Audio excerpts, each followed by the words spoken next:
Hello and welcome back to NPC that still stands for Next Portable Console. We're back from our summer break. I'm Federico Vitici and I'm joined by also returning Brendon Bigley. Hello, Brendon. I've returned. Hey, everybody. Hello. And we're also joined by John, obviously. Hello, hey. John. Hey, Federico. We had a nice little break, but we're back and ready for action, I think, right now. We're all back. We took a bit of a break because we all needed a break. You know, it's the summer. We're going to the beach. We're getting sunburned. It sounds like. And I got really sunburned. Yeah. I played a lot of video games, and that was nice. And we're here to talk about those so-called video games and the consoles that play them. We have a lot of news to cover. A lot has happened over the past 2-3 weeks in handheld land. I feel like the big item that we gotta talk about is the official announcement and first impressions and first demos of the Xbox handheld experience on the ROG Ally series of portable Xboxes that ASUS and Microsoft are making together. So this was showcased. Was it Gamescom? Was it? It was. It was Gamescom. It was in Germany. That was right in the middle of our break, and a lot came out of that. Yeah. Gamescom ended up being huge this year. I mean, I didn't take as much of a break as you guys did. I took a break from this show, but I did not take a break from everything else that I do. So I was kind of like covering Gamescom from home a little bit, and it really felt like the E3 replacement everybody has wanted for years. Even more so than Summer Game Fest. Way more than Summer Game. Yeah. The great irony, of course, is that Jeff Keighley hosts both of them, and he has complete ownership over one and has like partial ownership over this one. But this really seemed like the spot where everyone held their announcements, which I think was fascinating. It was really interesting to see everyone, including Team Cherry, turn out for this and finally announce Silksong. Yeah. Right. I kind of wonder if the delay of GTA 6 played a role in Gamescom being a bigger deal in late August than Summer Game Fest in June, because maybe some developers were able to accommodate their announcements in late August compared to 3 months ago. I don't know. Just a theory. I've seen some So like Silksong got announced. It's coming out this week, the week that this episode comes out. And I've seen some speculation that in the same way we're seeing a lot of indie games shift their release dates because of Silksong, we're also seeing a lot of AAA developers shift their release dates up now that they know GTA isn't coming out. Yeah. Which is, I mean, that makes a lot of sense. Those are the two most anticipated games maybe in our lifetime so far. As if we're being honest, maybe outside of like Halo 2 or Halo 3, but makes a lot of sense that the entire industry is shifting around them. Real talk for just a minute. Honest question for Brendon. Yeah, hit me. Can I play Silksong even though I never finished Hollow Knight? Absolutely. Yeah. Yeah? It's fine? Good. Yeah. I'm kind of in the same boat. Because I think if you've played Hollow Knight and you enjoyed it, then like... I did. I think there's no reason to not go into Silksong. I don't know if it's a prequel or a sequel, to be clear, or like a sidequel. I don't know. Like maybe that's what Hornet's doing, like when she's not fighting you as a boss in Hollow Knight. But I imagine there will be links between the two games that are very obvious, but also it's like a new kingdom and there's new stuff going on. So okay. I think you can just jump right in. And what are you gonna play Silksong on? I feel an emotional tie to playing Hollow Knight games on the Nintendo Switch, so I'll be getting it on the Switch too. Same. I didn't play Hollow Knight until it came out on Switch when they shadow dropped it at an E3 event in 2018, and played through the whole game in like 3 days. Had an amazing time, and I've played through the game many times since then on pretty much every other platform. I own Hollow Knight on like everything that it's been released for, and I will probably do the same with Silksong realistically, but I'm starting on the Switch. That's where I'm going to play it first. Nice. Okay. Interesting. The Steam Deck is where I was actually thinking of playing it, just because it's got the OLED screen, but I don't know. We'll see. Yeah, I haven't decided yet. Yeah. More and more, we're going to talk about that later maybe, but more and more I'm trying to consolidate my gaming time around the Switch 2, especially now that you can get more third-party stuff on the Switch 2. So well, that's a different conversation. We were talking about the Xbox. So So there's an official announcement, these two handhelds with the pricing that we previously discussed because they got leaked and turns out they're pretty accurate. They're coming out in October. There's gonna be the basic version with the is it gonna be like there's gonna be the expensive one, the Ally X with the Z2 Extreme, and there's gonna be the base model, the Ally, with just the Z2, right? But what's really interesting, I think, is we finally got a glimpse at the Xbox handheld experience. Right. Now, the short version is that this is not going to be Microsoft's answer to, say, the Steam Deck in terms of a truly brand new handheld optimized operating system. To simplify, this is essentially a mode on top of Windows 11 that launches you when you boot up the console. It launches you into a handheld optimized UI that by default stops some Windows processes from happening and launching by default. In the process, it saves you about 2 gigabytes of RAM. So that's pretty notable because it's not opening up and spinning up a whole bunch of things like the taskbar or the desktop and a bunch of other, the start menu, like a whole bunch of Windows processes that consume resources. And obviously that's not great for handhelds. Those are going to be stopped by default. And you're going to have a touch optimized or, a handheld optimized Xbox UI that has built-in integration with stuff like the game bar, for example. So the Xbox game bar is moving from PC to the Xbox Ally.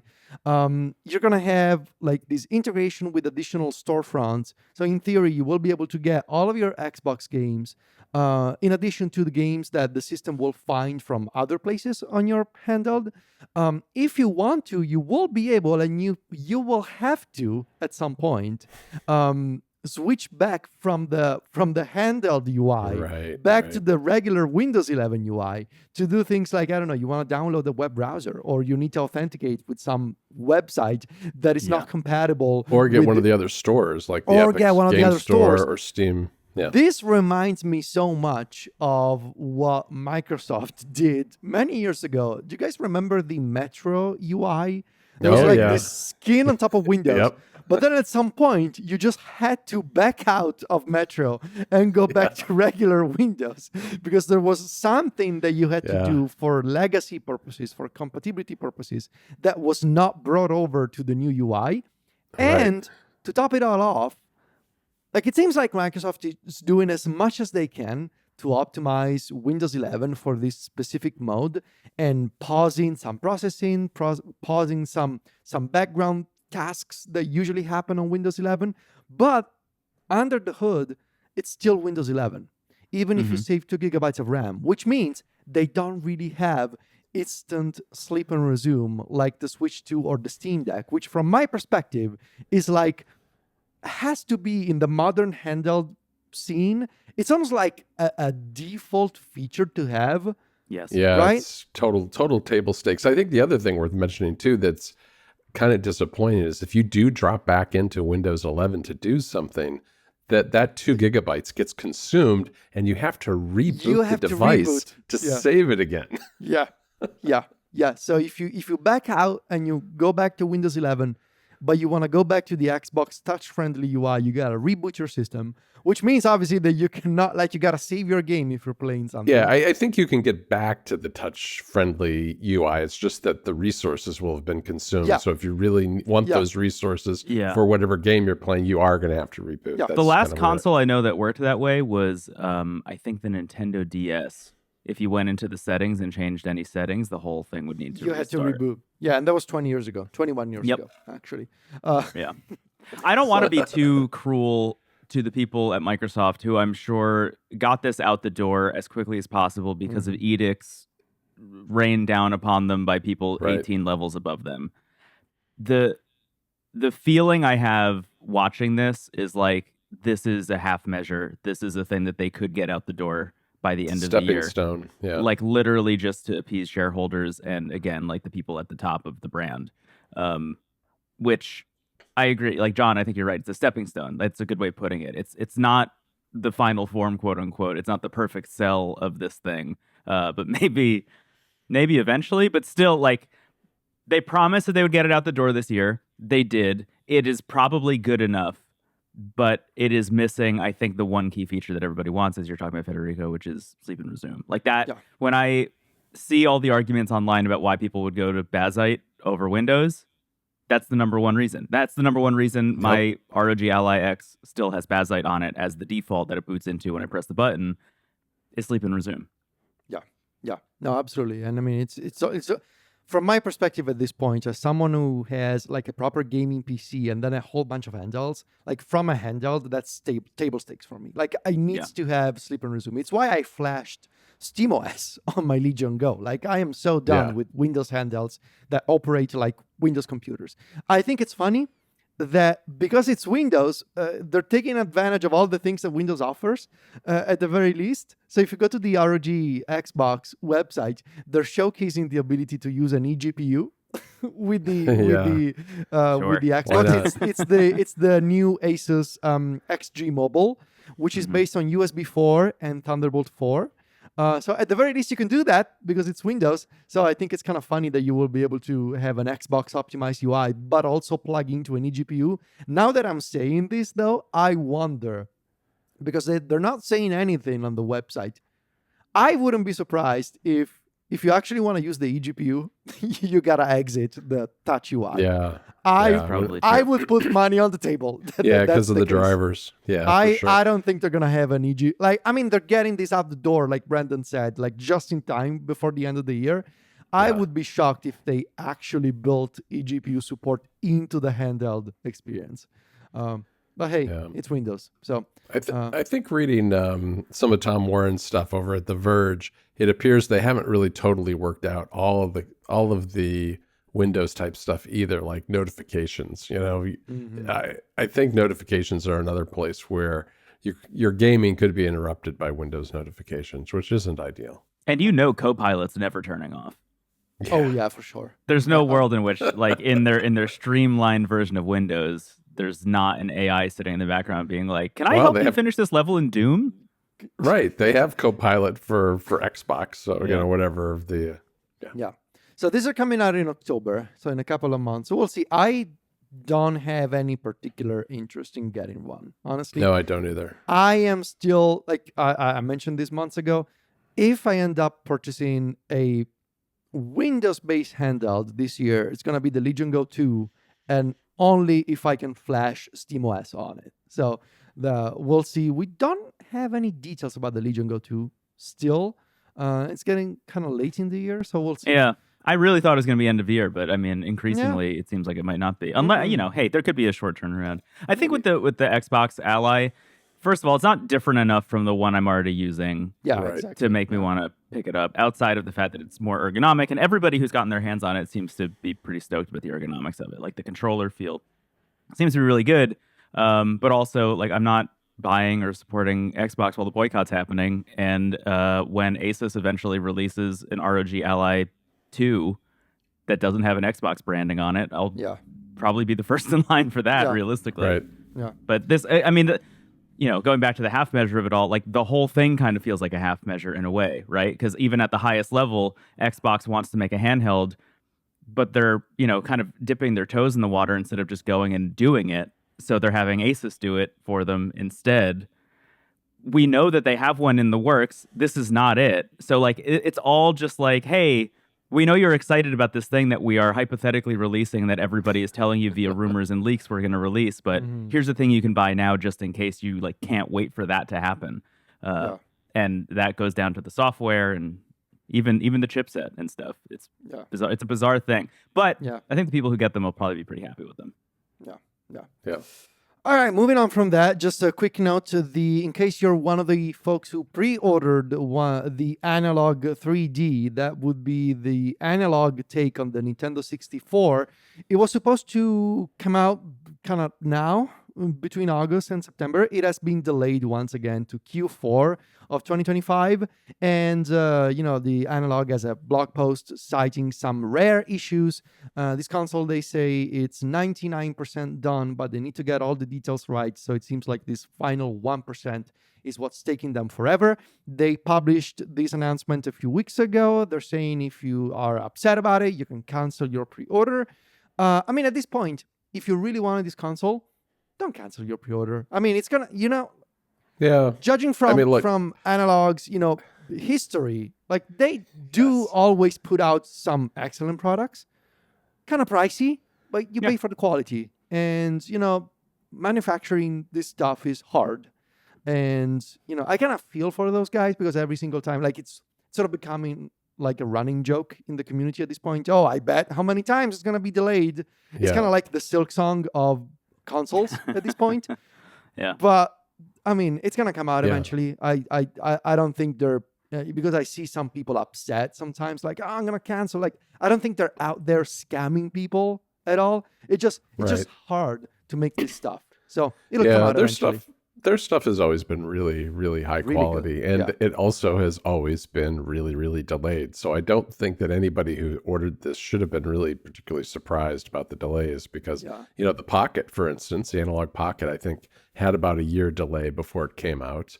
I think the Super Nintendo might have had some delays, maybe not quite as long as the Pocket or this, but it's manufacturing's hard, and we're in an environment with a lot of difficulties between tariffs and all kinds of other things that makes this even harder. So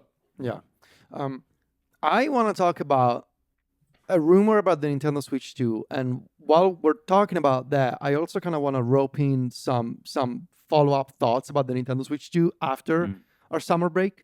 So there's a rumor going around that Nintendo is gonna hold a Nintendo Direct on September 12th.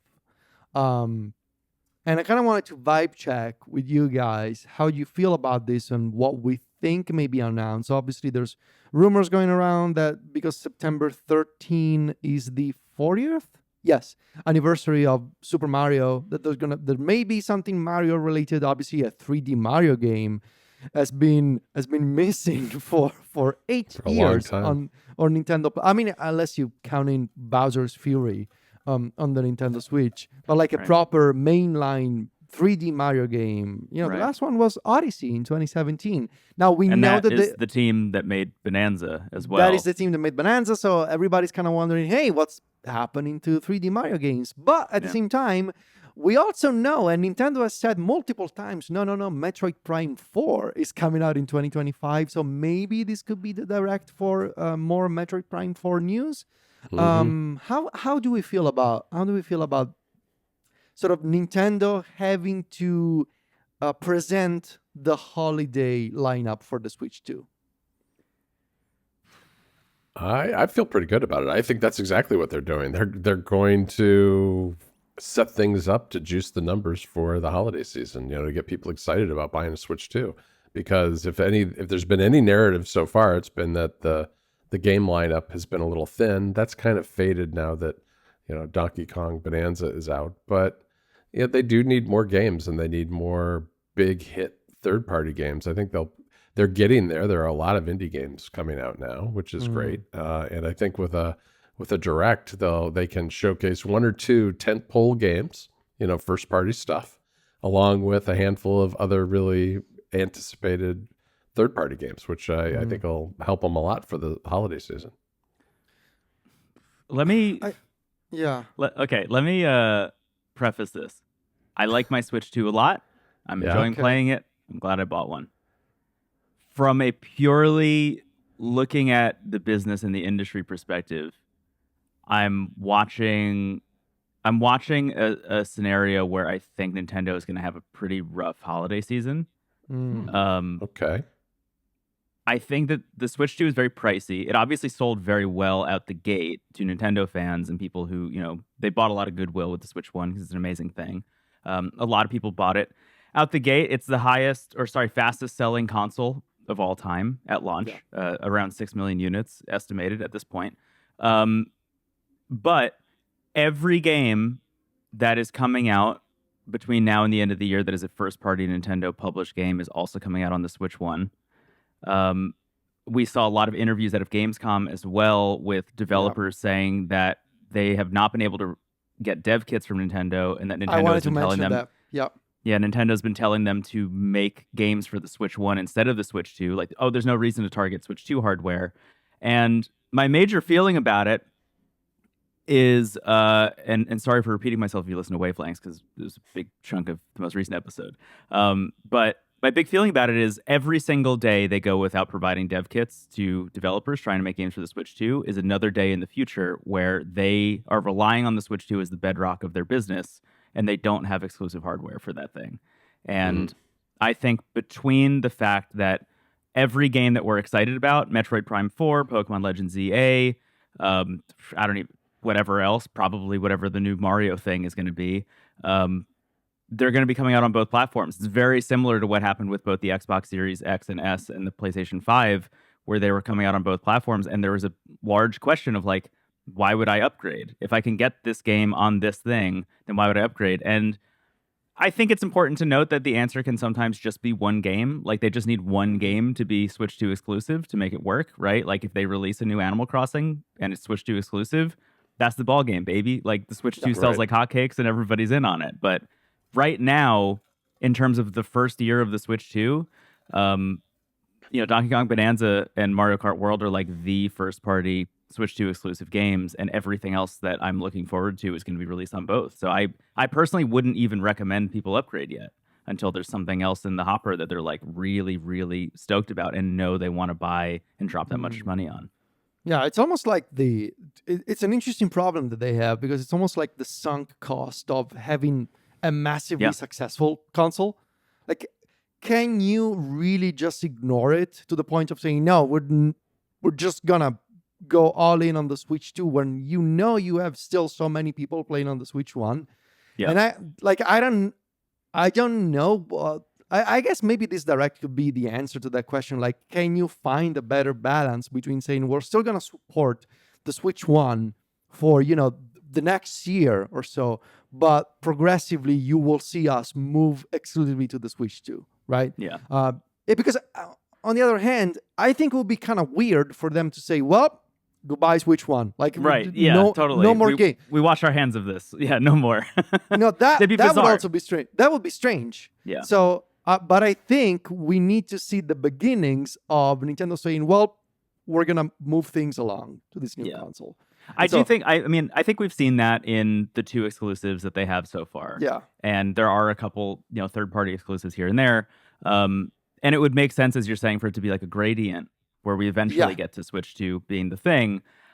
The thing that actually just worries me more than anything are the anecdotes about the dev kits. Like the fact that developers are out there saying, I really want to be making my games for the Switch 2, which makes sense. Because when you think about the beginning of the Switch 1 life cycle, the games that launched in that early, like, first year and a half, all blew up. Games like Golf Story, which was like an indie team that just decided like, hey, let's target the Switch 1 for this thing and see what happens. Like, that game blew up because it was one of the like 8 games you could get for the Switch in the first year. Yeah. And a lot of people want to be in that position again with the Switch 2, and Nintendo is just like, no, sorry, you can't do it. Except for like weird outliers, like Chillin' by the Fire or whatever that game is called that was in that one Direct. Like, I've seen a lot of stuff from people like who make games being like, why, like, cool, good for them, But how did they get it? But why did they get the dev kit? Right. Very interesting.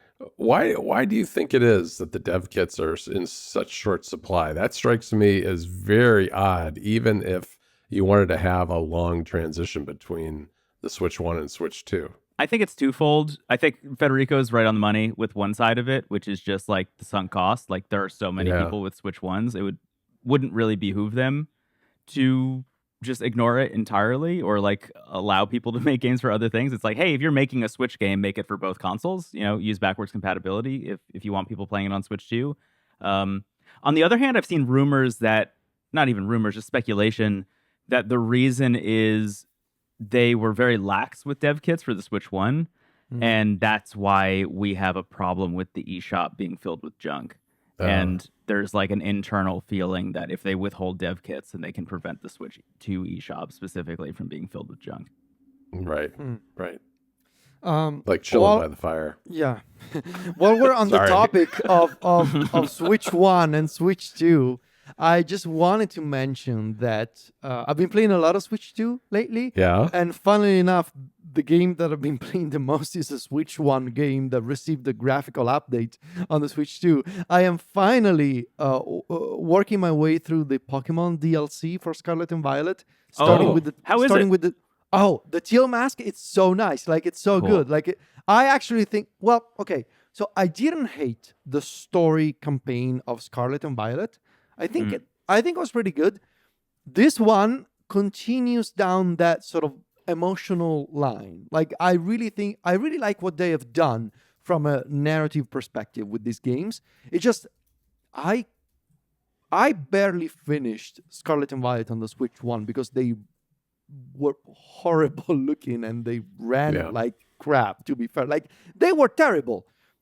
These games, I don't want to say that they look completely different on the Switch 2, but boy, is it an upgrade. Like, it runs at 60 frames. The upscaled graphics are so much better. The overworld is more full of Pokemon. The textures are still kind of bad. Like, I don't like the art direction is still the art direction. The art direction is still the art direction. You can't change that. Yeah. But at the very least, you're making the most out of it on the Switch 2. To the point of, like, I'm actually having a good time, which is not what I can say about playing Scarlet on the Switch 1, which was a huge turnoff for me years ago, especially after all the high hopes I had, coming down from my 800 hours of Pokemon Sword. I've been really enjoying that. And I also played the Adventures of Elliot demo on the Switch 2. I'm such an Elliot head, dude. I gotta apologize because I made so much fun of that game because of its title a few weeks ago. And then you play it.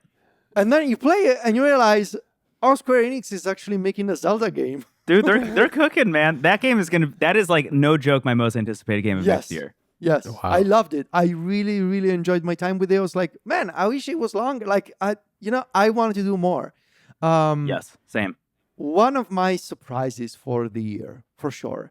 And then I'm just slowly still playing Donkey Kong Bonanza. But I definitely prioritized the Elliot demo and then just dipping back in Pokemon, the Teal Mask DLC. And I'm going to do the other one. What's it called? The second DLC, I don't remember. The one with Terrapagos. Yeah. The Indigo Plateau, something like that, maybe? I don't know. That sounds Indigo right. Disc, Indigo Disc, I don't know.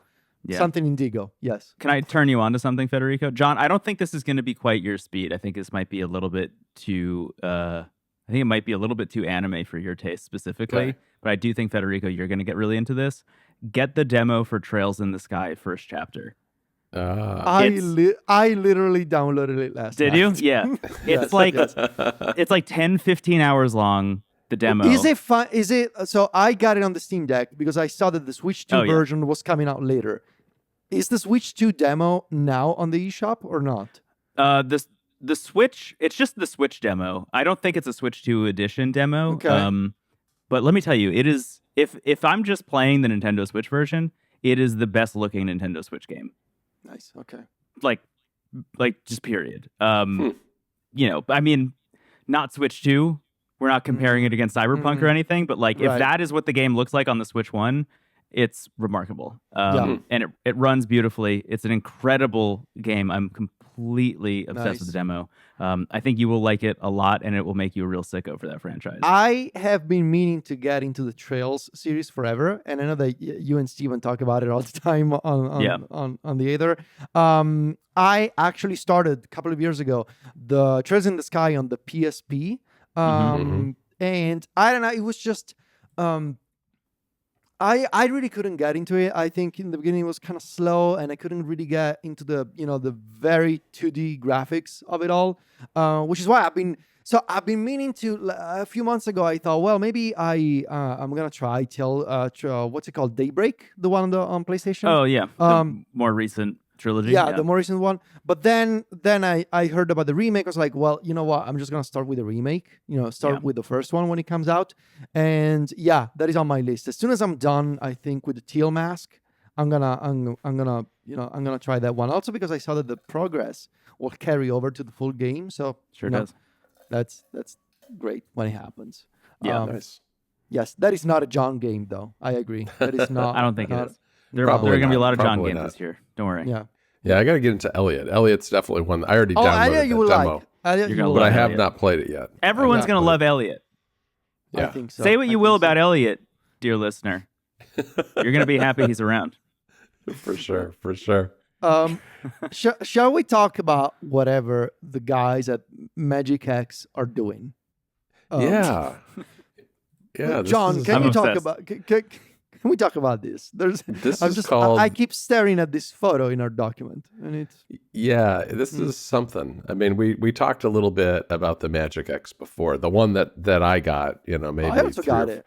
I also have it. Okay, that's right. 3 or 4 weeks ago, which The 040. looks like, yeah, the 040. That looks a little bit like a small Android phone with controllers glued Yes. to the side. Is how Yes. a vertical phone with Yes. controllers glued to the side.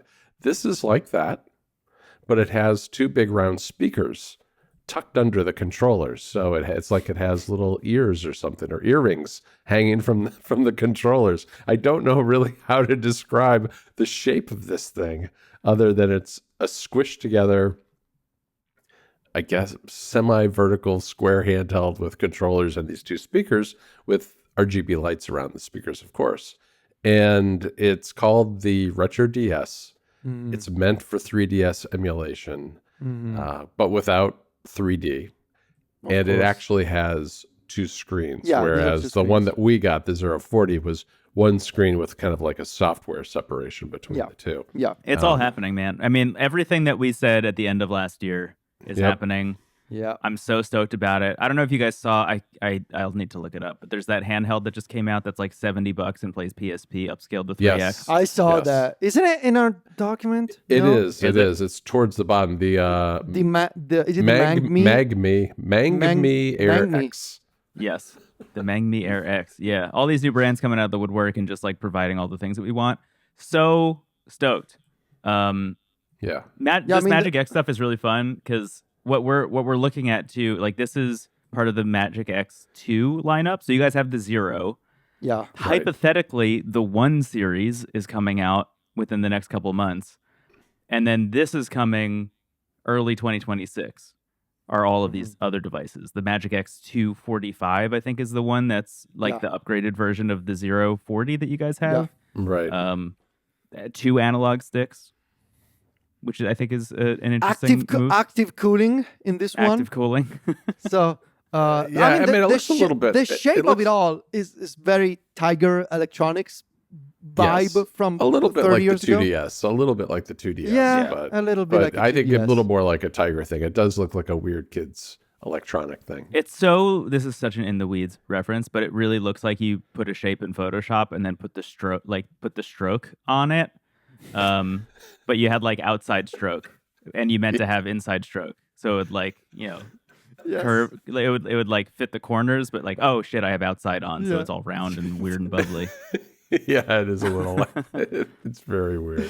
There's a lot of corners in this thing. There's a lot of Lots of corners, curves lots of happening. rounded corners. Yeah. Yeah. I think it's interesting though that as we suspected at the end of 2024, and we're gonna talk about this on XL for our Patreon members later, it was kind of obvious that the next frontier of these emulation devices was gonna be 2 screens, Right. because there was this big gap in the functionality of the regular handhelds, which was, well, how do you emulate Nintendo DS and 3DS? And this now obviously we're getting a whole bunch of options, including the pricey ones that one of them we're going to talk about later. I think it's interesting. I think it'll be fun to compare the kind of performance that you get from something like an Aeon Thor or the Neo, what's it called? Pocket DS, Right. versus something like the MagicX, especially for games like a 3DS, which can be tricky to emulate, especially if you want to do the fancy upscaling and the custom textures and you want to keep 60 frames per second. Like you wouldn't think that 3DS would be a difficult platform to emulate. You would be surprised. So we'll see. Well, Some games run better MagicX, than others. Yeah. Yeah, this is really the best part of the life cycle of a handheld, which is where everybody's experimenting, and you're seeing Yes. things like this, which is a slab with 2 screens in it, all the way to A&EO going with, hey, we've got this clamshell that's going to cost $1,300 plus. Yeah, this Now, GPD win size thing. Yeah. Yeah. Can we talk about something that is absolutely unhinged? Yeah. What's that? Okay. So if you recall, there's this brand called Abxylute. Oh, Yes. right. It's like, I just realized looking at it, I finally realized the pun in the name. Oh, It sounds like yeah. Absolute, but it's Absolute, A, B, yeah. X, and Y. Like You have one of their buttons. controllers, don't you, Federico? I Like have for one of an their iPhone or controllers, and I something? just realized the reason why they're called Absolute. Anyway, do you remember last year, I think, on MPC, was many months ago, we mentioned a handheld, like a concept handheld called the Sunday Dragon? Oh, yeah. It was around the holidays, I think. Yeah. It was a massive handheld showcased by Tencent in China with an 11-inch display that was a 3D glasses-free display. Yeah. Well, the folks at Absolute have decided that they're making this concept product an actual shipping product in their lineup. So this will be what's it called? The Absolute 3D One. It's an 11-inch handheld that is gonna cost you $1,700. Yes. Okay. Beautiful. It's gonna have.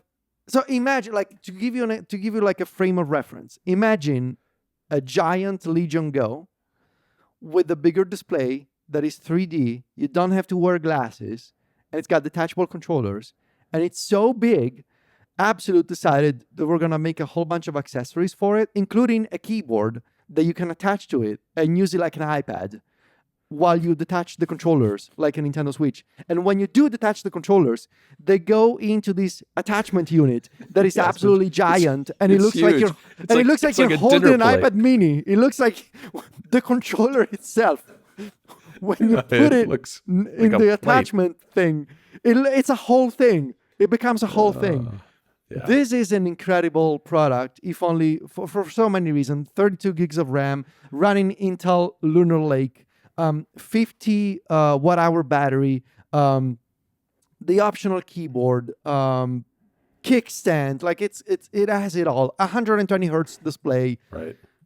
I do not know who this product is for, except for someone like me who wants to do it for the meme of it all. Like, Yeah. I'm not sure. I am honestly not sure.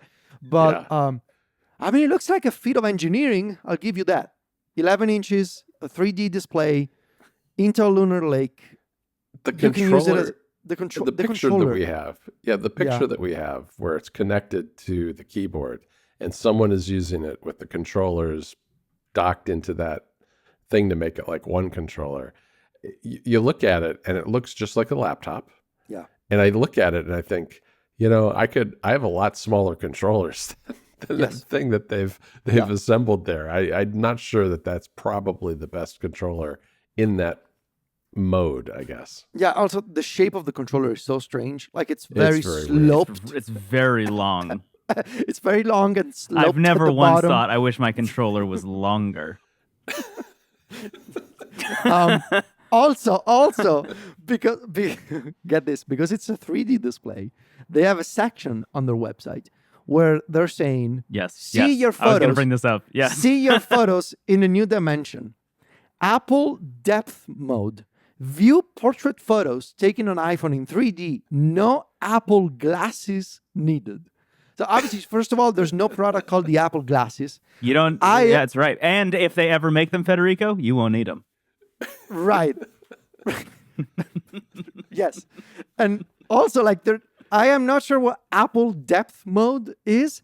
I assume what they're saying is you can now take spatial photos on an iPhone, and you can see the spatial photos in native 3D on the Vision Pro, which is a separate thing from the spatial scenes that they're doing in iOS 26. That's in software.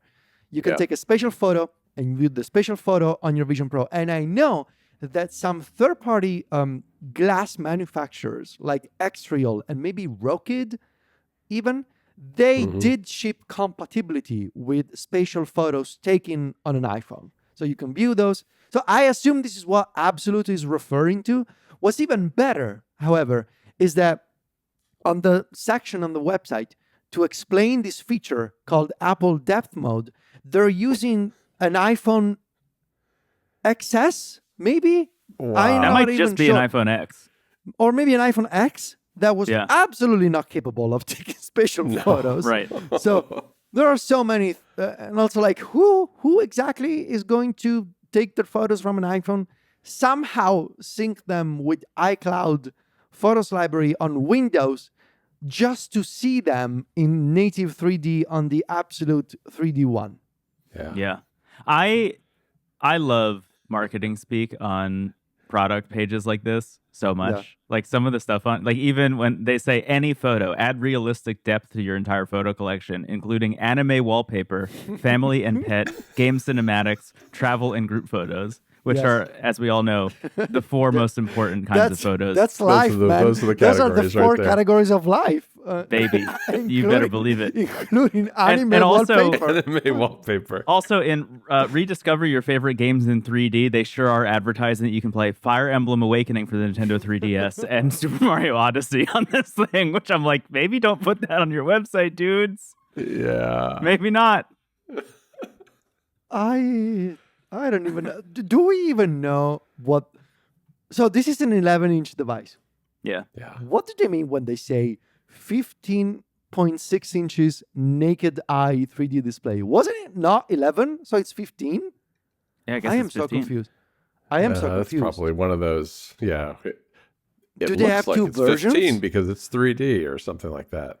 I think it's a physical. I think it's It reminds me of the 11 glasses people. Yes, it reminds me of the glasses people that are saying 4K like. Right. But it's not Exactly. 4K like. Where, they say it's a 150-inch television or something. Under 15.6 inches, they're saying also coming soon, ellipsis, stay tuned. Yeah. So maybe they have a bigger model coming out. Oh, maybe. Maybe Wow. that's what it is. I don't know. Yeah. But this is not the only thing that Abxylute has announced. They have also announced there doesn't seem like there's a name. So this is actually interesting. I think more realistic as a product that you can sell to something that people actually human might be able beings. to afford. Yes.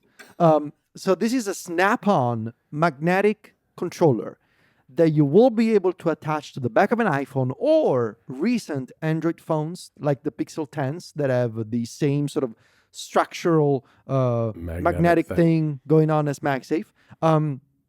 It will be a Bluetooth controller, and you will be able to essentially place your iPhone in landscape mode and have this controller in portrait underneath the phone. Kind of reminiscent of the old, what's it called? What was called the LG Wing phone that was kind of based on a similar concept. So this is interesting. And I mean, Brendon, you're the guy who's into this sort of magnetic thing. Any thoughts dude, on? Hey, you know me, Brendon Magnets Bigley over here. Yes, that's what they call you. That's what they call me. How do I feel about it? It looks cool. Yeah. I am very interested in the amount of people trying to make the iPhone or just phone controller attachment industry work. We've seen a lot of different versions of this. The MCon is coming relatively soon. There was oh my god, what was the name of that company, John, that we saw? They had the grip one on the bottom. Wasn't that was it from JSAW or was it GameSir? I think it was GameSir. GameSir, yeah. Which that was supposed to launch in the spring, at least was what they told us, but I don't think we're seeing that thing anytime soon. Nope. Cool device though. I hope it comes out. But I'm enjoying seeing all of these companies kind of come at this from different angles. This one, it seems to also be a battery, which I think is smart. I think for a lot of these companies who are making these kinds of things, like having them also charge your device is a nice plus. I think that's how the GameSir one was supposed to work, if I remember right. Yeah, exactly. I don't know. I'd be interested to get my hands on this and try it, is kind of how I feel about it, more so than anything else. I'm kind of the any same thoughts way. any thoughts on the controller layout? Yeah, they have two they're like 3DS circle pads Yeah. as their analog sticks, and they're like tucked all the way at the top. Yeah.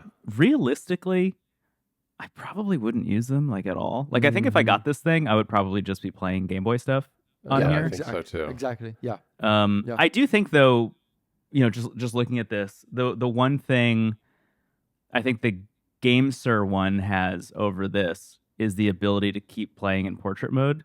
Yep. I think needing to turn this into landscape mode is maybe not exactly what I'd want at all times. It's I think one thing that I think the MCon is also working on is having a way for you to play in portrait mode as well. And obviously if you were to play this thing in portrait mode, you would just be covering the entire controller. So maybe not the move. Yeah, it's interesting though. I do kind of wonder about the ergonomics of this too, because it's kind of the form factor of a Game Boy, but the phone Very top is heavy. horizontal, and I just think that holding that and kind of balancing the weight in the center of the phone like that, you're gonna need a strong magnet. Yeah, it has to be a strong magnet, and it also might just feel it might just kind of tire out your hands pretty quickly, I think. Yeah, we'll see. Well, I think that about does it for this week's regular episode of NPC. We are going to be talking about two things on NPC XL for our Patreon members. The Aeon Thor, which I believe we all pre-ordered. Maybe, we'll see. We did. And You better believe it. I am bringing a small returning surprise to the show. So if you want to listen to that and watch that, because it's both audio and video, it's just $5 on our Patreon, and we would really appreciate it if you decided to support us and get access to NPC XL. John, where can people find us on the World Wide Web?